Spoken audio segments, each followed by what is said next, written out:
My name is Sarang and welcome to the Pharma Astra classes. तो आज की वीडियो में हम एक नए यूनिट की शुरुआत करने वाले हैं, यूनिट नंबर 3, जिसका नाम है लिपिड मेटाबॉलिज्म। तो इस वीडियो लेक्चर में हम डिस्कस करने वाले हैं लिपिड का जनरल इंट्रोडक्शन और साथ ही में हम beta oxidation of fatty acid ये पॉइंट भी डिस्कस करने वाले हैं। तो बढ़ते हैं हमारे फर्स्ट पॉइंट के ऊपर।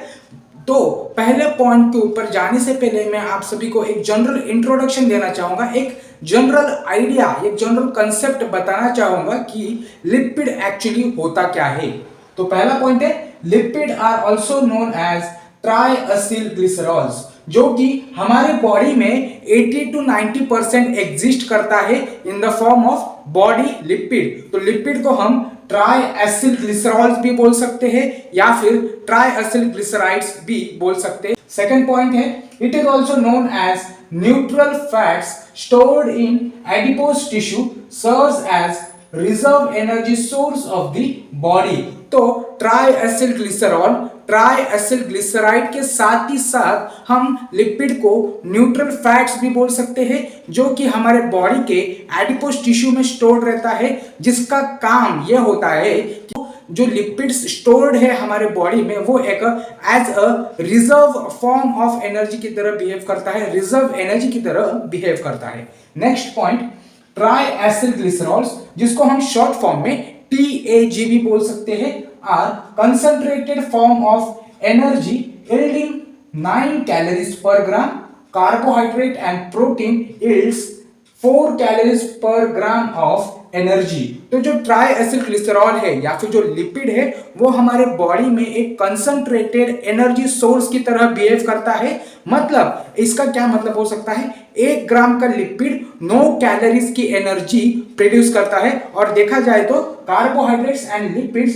सिर्फ 4 कैलोरीज ही प्रोड्यूस करता है 1 ग्राम में। नेक्स्ट पॉइंट है triacyl glycerols are non polar and hydrophobic in nature and hence stored in pure and anhydrous form। तो एक्चुअली ये जो उसकी केमिकल नेचर है या फिर उसके केमिकल प्रॉपर्टीज है, ट्राइएसिल ग्लिसरॉल्स नॉन पोलर है और साथ ही में हाइड्रोफोबिक है। हाइड्रोफोबिक मतलब वाटर हेटिंग, और इसीलिए वो एनहाइड्रस फॉर्म में एग्जिस्ट करता है और प्योर फॉर्म में एग्जिस्ट करता है।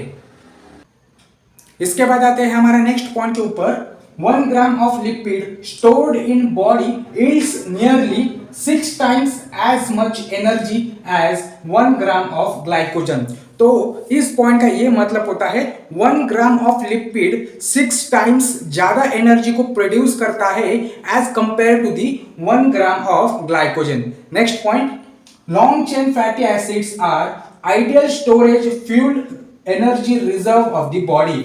अगर देखा जाए, बहुत ही स्पेसिफिकली देखा जाए लिपिड के बारे में, जो ट्राइएसिल ग्लिसरॉल है या फिर ट्राइग्लिसराइड से, उसमें भी जो लॉन्ग चेन फैटी एसिड है वही कंपाउंड एक आइडियल रिजर्व रह सकता है या फिर एक आइडियल कंपाउंड रह सकता है एनर्जी स्टोरेज रिजर्व के लिए। नेक्स्ट पॉइंट है fat can be support energy requirement of body in case of food starvation. तो जब कभी हमारे बॉडी में फूड स्टारवेशन होता है या फिर कब हमें फास्टिंग करते हैं, तो जो फैट्स रहता है या फिर लिपिड्स रहता है हमारे बॉडी में स्टोर रहता है, वो एज अ एनर्जी सोर्स की तरह बिहेव करता है।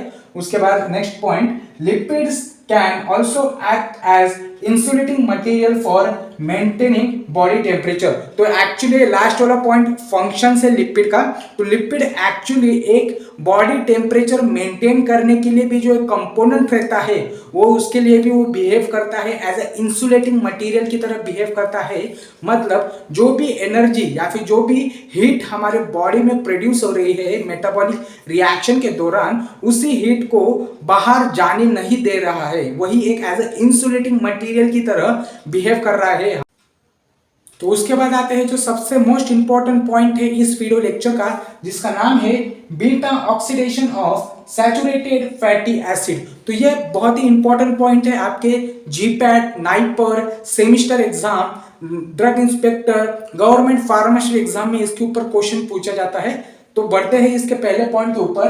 The fatty acid are more commonly oxidized by beta oxidation. तो ये बहुत ही कॉमन पाथवे है for the fatty acid oxidation. अगर हम beta oxidation of fatty acid को डिफाइन करेंगे तो वो इस प्रकार से रहेगा, the beta oxidation may be defined as the oxidation of fatty acid at beta carbon atom। तो ये एक ऐसी केमिकल रिएक्शन है या फिर एक ऐसी केमिकल प्रोसेस है जिसमें फैटी एसिड का ऑक्सीडेशन होता है एट बीटा कार्बन एटम। और जो सबसे लास्ट वाला पॉइंट है, this results in removal of acetyl coenzyme A. तो इस रिएक्शन का या फिर इस ऑक्सीडेशन का हेतु क्या होता है या फिर जो एंड स्टेप क्या होता है, removal of acetyl coenzyme A. उसके बाद जो नेक्स्ट स्टेप है हमारा, steps in fatty acid oxidation and location. तो इस पॉइंट का यह मतलब होता है कि जो बीटा ऑक्सीडेशन है उस पूरे पाथवे को किन किन स्टेप्स में डिवाइडेड किया गया है और उनका क्या लोकेशन है। तो basically beta oxidation 3 different steps में डिवाइडेड है। Step number 1, activation of fatty acid, जो कि सिस्टोल में ऑकर होती है। सिस्टोल मतलब साइटोप्लाज्म, सेल के साइटोप्लाज्म में ऑकर होती है, step number 1। Step number 2, transport of fatty acid, जो कि माइटोकॉन्ड्रिया में ऑकर होती है।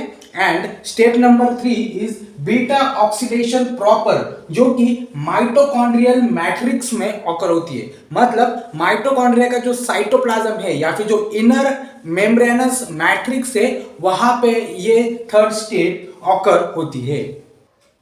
उसके बाद आते हैं जो हमारा फर्स्ट स्टेप है बीटा ऑक्सीडेशन में, जिसका नाम है फैटी एसिड एक्टिवेशन, जिसका पहला पॉइंट है, fatty acid are activated to acyl coenzyme A in presence of thiokinase और एसिल कोएंजाइम ए सिंथेटेज। तो इस रिएक्शन में एक्चुअली होता क्या है, जो normal long chain fatty acid है या फिर जो लिपिड है उसका कन्वर्जन एसिल कोएंजाइम ए में किया जाता है with the help of enzyme thiokinase या फिर एसिल कोएंजाइम ए सिंथेटेज। तो एक्चुअली ये जो पूरी फर्स्ट स्टेप है या फिर सब स्टेप्स में डिवाइडेड है, जो कि पहला स्टेप है फैटी एसिड कन्वर्ट किया जाता है एसिल एडिनालाइट में, जो कि एक इंटरमीडिएट की तरह बिहेव करता है इन प्रेजेंस ऑफ एंजाइम थायोकाइनेस। तो इसमें जो एटीपी यूज किया गया है वो कन्वर्ट हो जाता है एडीपी एंड आईपी, और वही IP in presence of enzyme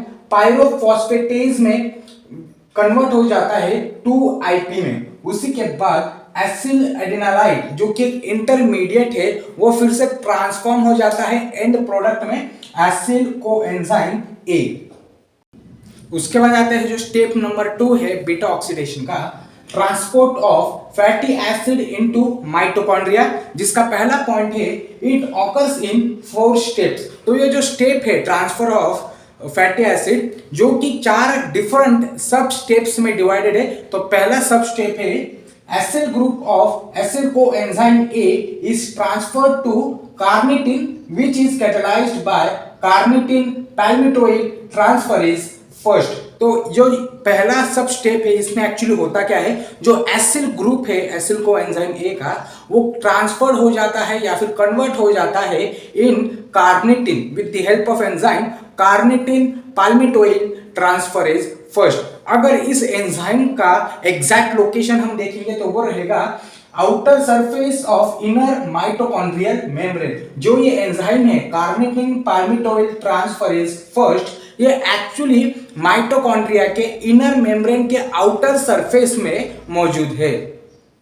तो इसके पहले की जो सब स्टेप्स में हमने ये डिस्कस किया था कि जो एसिल कोएंजाइम ए है वो कन्वर्ट हो जाता है कार्निटिन में with the help of enzyme carnitine palmitoyl transferase first, जो कि माइटोकॉन्ड्रिया के इनर मेम्ब्रेन के आउटर सरफेस में प्रेजेंट रहता है, और जो प्रोडक्ट फॉर्म होता है उसको हम एसिल कार्निटिन भी बोल सकते हैं। सेकेंड सब स्टेप में क्या होता है, वही जो कंपाउंड है या फिर जो कॉम्प्लेक्स है एसिल कार्निटिन, वो ट्रांसपोर्ट हो जाता है इनर माइटोकॉन्ड्रियल मैट्रिक्स में थ्रू वेरियस कैरियर। उसके बाद जो थर्ड स्टेप है या फिर जो थर्ड सब स्टेप है, एक बार जो acyl carnitine inner mitochondrial matrix में ट्रांसफर हो गया, वो फिर से कन्वर्ट हो जाता है एसिल कोएंजाइम ए में with the help of enzyme carnitine palmitoyl transferase second. And सबसे लास्ट वाला जो सब स्टेप है, the carnitine release returns to cytosol for reuse.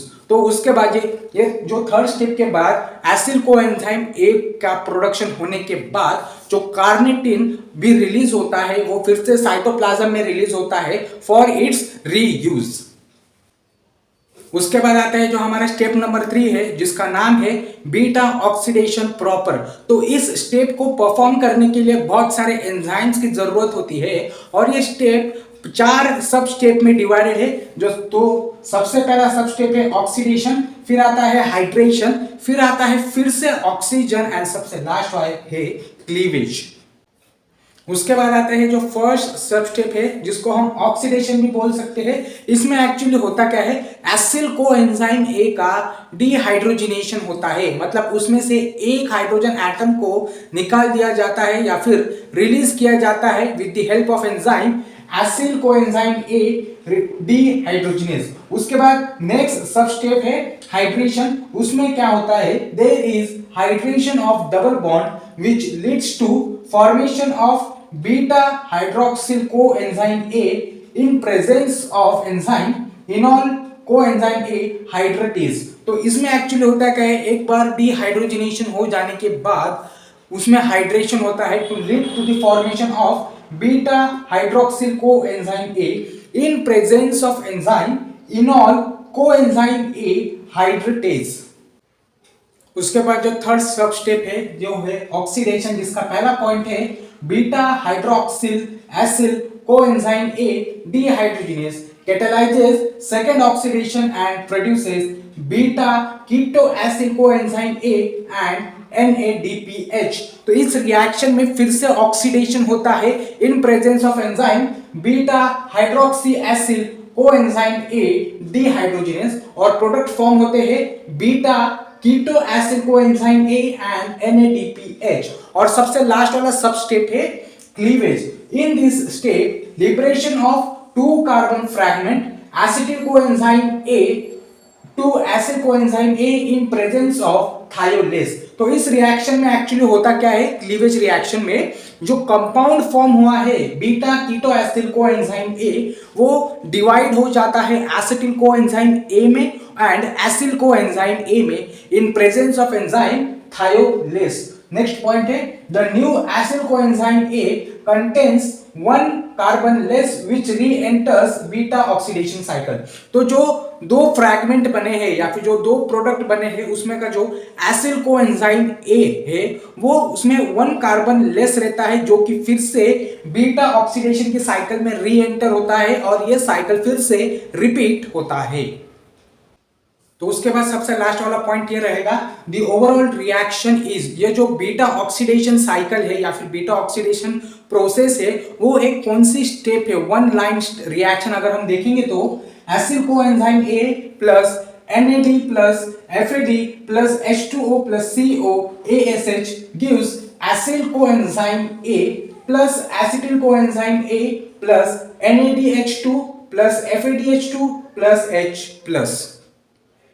तो अब आते हैं हमारे सबसे लास्ट वाले पॉइंट के ऊपर इस वीडियो लेक्चर में, एनर्जेटिक्स ऑफ बीटा ऑक्सीडेशन। तो जब कभी हमारे बॉडी में बीटा ऑक्सीडेशन परफॉर्म होता है तो कितने अमाउंट ऑफ एनर्जी रिलीज होती है एंड कितने अमाउंट ऑफ एनर्जी हम यूटिलाइज करते हैं उसके बारे में एक जनरल प्रोफाइल है।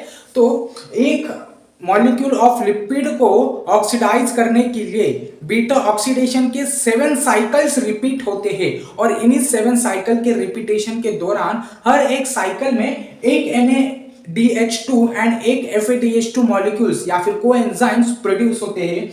वही FADH2 14 ATP मॉलिक्यूल प्रोड्यूस करते हैं 7 साइकिल्स में और NADH2 21 ATP मॉलिक्यूल्स प्रोड्यूस करते हैं।